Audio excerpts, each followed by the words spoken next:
Das ist der G-Lang Titan 120X HD Quad, geflogen mit der Radiomaste TX16S und der DJI FPV-Brille. Vorne ist die DJI-Kamera angeschlossen an das Vista-Modul.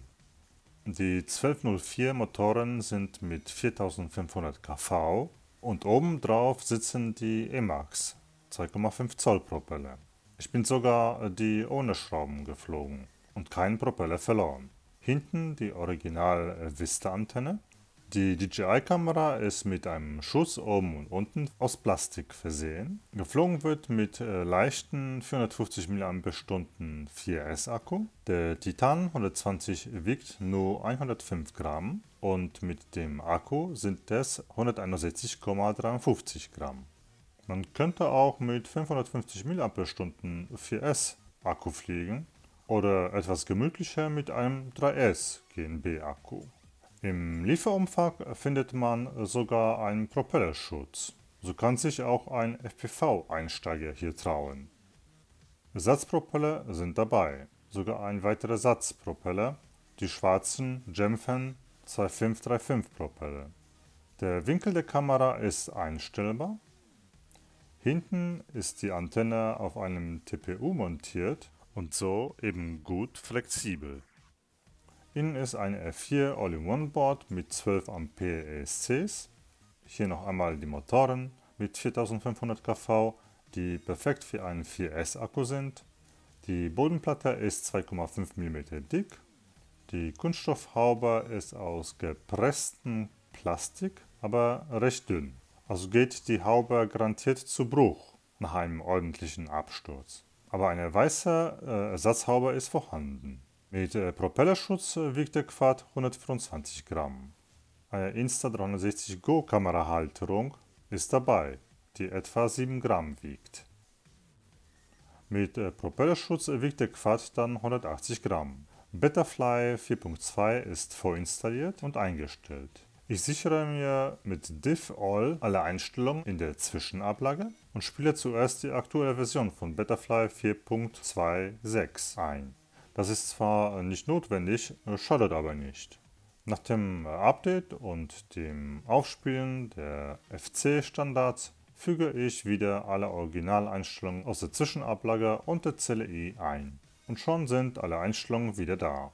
Unter der Konfiguration ändere ich auf D-Shot 300, weil das hier ein F4 FC ist. Motorstopp kommt raus und man sieht hier, ist bereits bidirektional D-Shot aktiv mit 12 Motormagneten. Ich deaktiviere Soft Serial, weil es nicht benötigt wird. Motorbuzzer ist aktiv und hier alles noch speichern. Die PD-Einstellungen sind eigentlich okay. Ich schalte hier aber zurück auf die Schieberegler, was einfacher für spätere Tuning ist. Die Werte notiere ich mir und stelle alles, soweit es geht, per Schieberegler gleich ein. So, das sollte jetzt so passen. Das Drehratenprofil lasse ich soweit original. Unter Filtereinstellungen ändere ich unter dynamischen Notchfilter die prozentuale Breite auf 0 wegen RPM-Filterung. Q-Wert auf 250, minimale Frequenz auf 90 und 350 bei maximal Hertz. Das sind die minimalen Standardwerte des dynamischen Filters bei aktiven RPM-Filterung. Jetzt starte ich noch BLHeli M-Konfigurator und schließe den Akku an. Hier spiele ich die BLHeli M 16.9 Firmware auf, die eben bidirektional D-Shot kann. BWM-Frequenz lasse ich bei 24 kHz und drücke einmal auf Write Setup. Kurzer Test unter Betafly und die Motoren laufen mit der RPM-Filterung. Der Quad fliegt sehr gut und ist in der Luft nicht zu schwer, obwohl eine DJI-Kamera mit dem KDX Vista-Modul drauf sind. Hier der Flug aufgenommen mit der DJI-Brille, also das Live-Bild von der Brille. Der Titan 120X fliegt hier sehr gut, fast wie ein Freestyle-Quad. Mir gefällt das Flugverhalten von dem 2,5 Zoll Quad. Die Gefahr ist hier nur, dass man nicht gegen einen Baum prallen darf, weil dann sonst definitiv die Plastikframehaube zu Bruch geht. Aber egal, der Titan 120X fliegt gut und ist inzwischen sehr preiswert bei Banggood zu bekommen.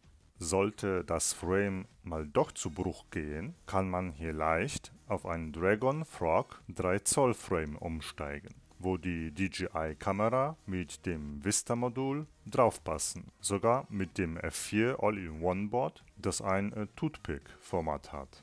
Also sind das hier alles Standardkomponenten, die auf andere 2,5 oder 3 Zoll Frames passen. Somit ist der Titan 120X ein guter DJI Einsteiger Mini Quad. Übrigens, hier das Video von der DJI FPV-Brille habe ich in 4:3 aufgenommen und auf 16:9 gestreckt mit einem einfachen Programm, das wie GoPro SuperView arbeitet. Zumindest ist das gleiche Effekt. Das Programm heißt SuperView und ist von Mica, gemacht für Windows oder Mac. Man legt per Drag and Drop das 4:3 Video auf das Programm und es wird automatisch in 16:9 konvertiert. Im Bild sind in der Mitte die Proportionen gleich und nach außen werden diese immer breiter. Tolle App, danke an Mica. Viel Spaß beim Fliegen!